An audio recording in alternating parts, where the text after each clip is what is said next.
Good evening, Bahamas. Coming up tonight. Deputy Prime Minister and Minister of Finance Peter Turnquest talks BPL's money woes. The former Chamber of Commerce president raises several questions over that proposed lump sum payment for workers in the public sector.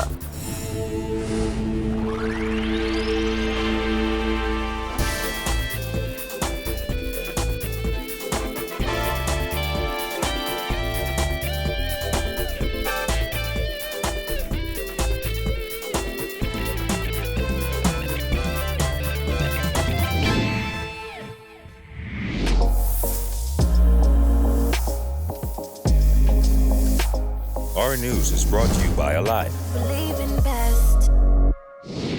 Welcome to Our News and thanks for joining us. I'm Kyle Joachim. 2 men are dead and a woman is in hospital after police say gunmen opened fire on them at a home on Maple Street in Pinewood Gardens last night.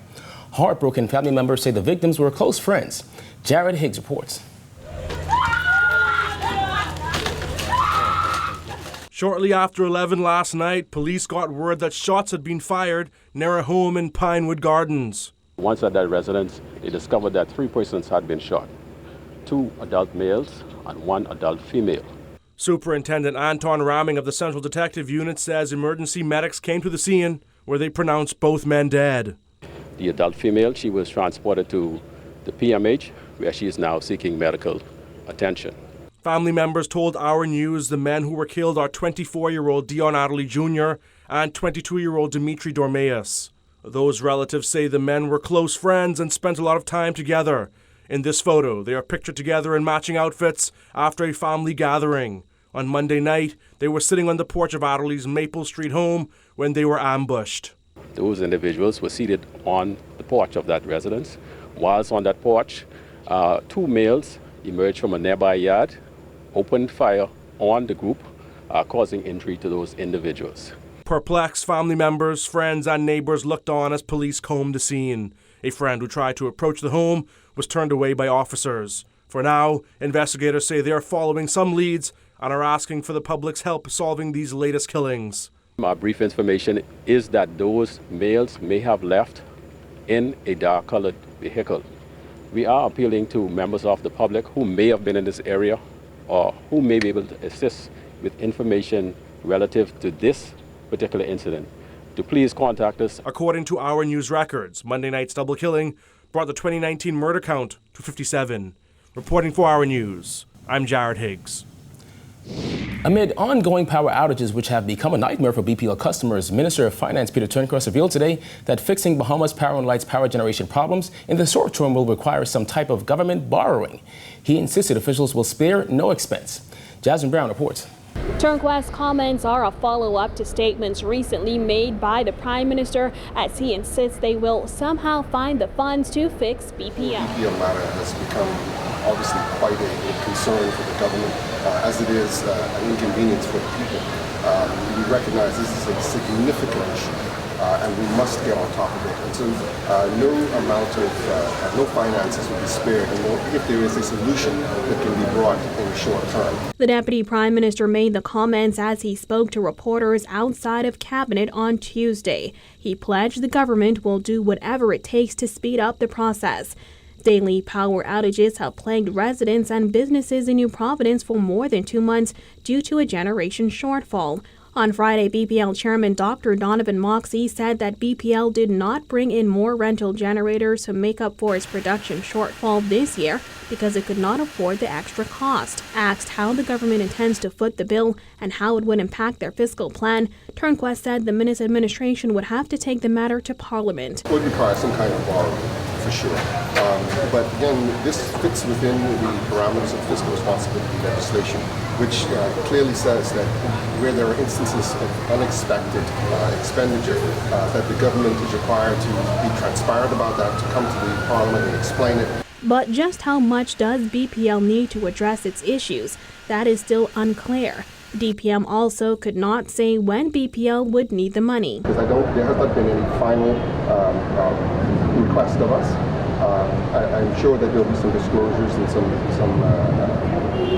disclosures that will come in short order. Borrowing is nothing new for BPL. Last May, Public Works Minister Desmond Bannister moved a motion for a resolution that would allow BPL to borrow up to $211 million to pay off existing debt and to assist with VSEP payouts.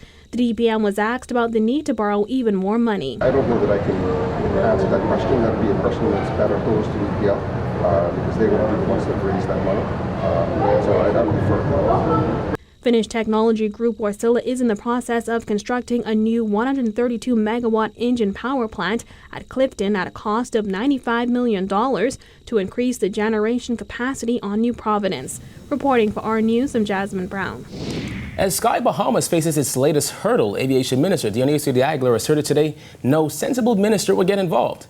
This as employees filed a trade dispute seeking payment and the airline was evicted from both the airport and its office space.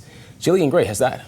As Sky Bahamas grapples with an eviction from the airport and a denied air operator's application, the aviation minister is again stating that it's not his place to get involved. This is strictly between an operator and a regulator in a very technical field. And so I must allow that process to take its course.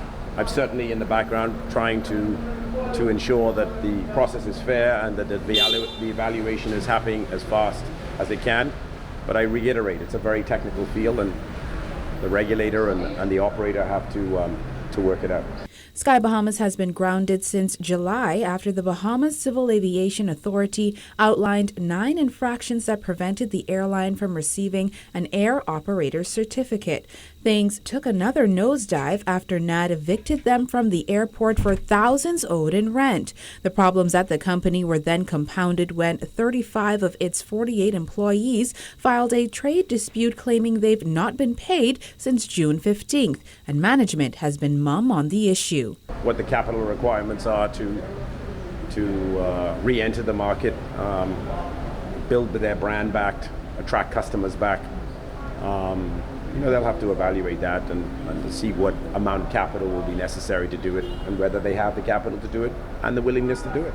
Though the company's CEO Randy Butler has claimed that his woes seem to be as a result of both personal and political attacks, the head of the BCAA has recently refuted that claim and defended his office's handling of the matter. De Aguilar too defended the department, stating the BCAA had nothing to do with that eviction notice. The action that would have been taken by NAD, which is the airport, would have been building for some time.